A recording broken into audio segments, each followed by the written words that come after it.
Imagine your neighbor gets sick. The next day, your cow dies. A week later, a storm destroys your crops. Today, you'd probably blame disease, bad luck, or the weather. But 400 years ago, many people would blame a witch. And that belief became so powerful that thousands of innocent people were tortured and executed. The scary part isn't that people believed in witches. The scary part is that if you lived back then, you probably would have believed it too. The world was full of mysteries. Before modern science, people didn't understand many things we take for granted. They didn't know what caused diseases. They couldn't explain sudden deaths. They didn't understand mental illness. Even natural disasters seemed mysterious. Imagine waking up one morning and finding your healthy child suddenly sick. You don't know about bacteria. You don't know about viruses. You desperately want an explanation. Humans hate uncertainty. So when something terrible happened, people searched for someone to blame. And that's where witchcraft entered the picture. Witches were thought to be real. Today, witches are mostly fictional characters in movies and stories. But centuries ago, many people genuinely believed witches existed. Not just ordinary villagers. Kings believed it. Judges believed it. Religious leaders believed it. Even educated scholars believed it.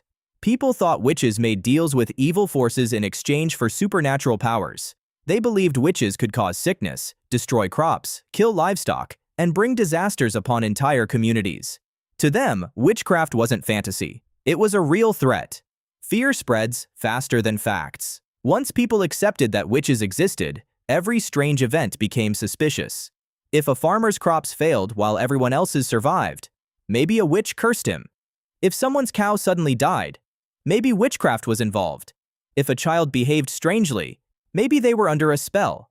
Fear has a powerful effect on the human mind. When people are scared, they often see patterns that aren't really there. A coincidence starts looking like evidence. A rumor starts sounding like a fact. And soon, entire communities become convinced that danger is hiding among them. As fear grew, accusations became more common. People began accusing neighbors. Friends accused friends. Sometimes even family members accused each other. And often, there was little or no evidence. A person might be accused simply because they were different. Maybe they lived alone. Maybe they argued with someone. Maybe they behaved in a way others didn't understand. Once accused, proving innocence was extremely difficult.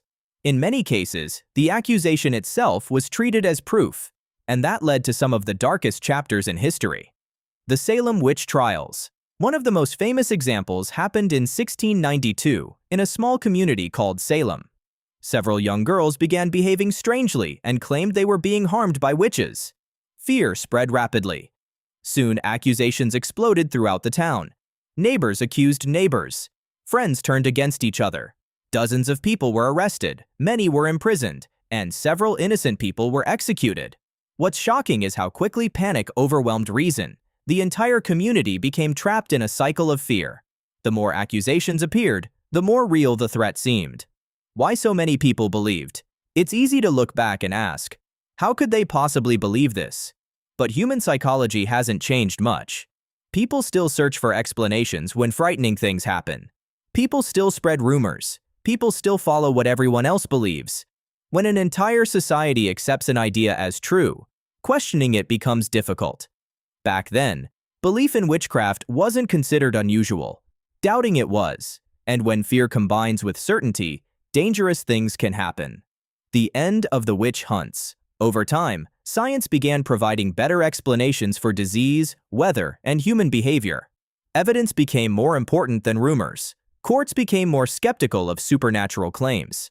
Gradually, witch trials declined. People started realizing that many accusations had been based on fear rather than facts. By then, however, thousands of innocent lives had already been destroyed. The story of witchcraft trials isn't really about witches. It's about people. It's about what happens when fear becomes stronger than evidence, when rumors become facts, and when society stops asking difficult questions. The next time you hear a shocking claim that everyone seems to believe, remember this. Entire communities once believed witches were causing disasters. Not because they were foolish, but because they were human.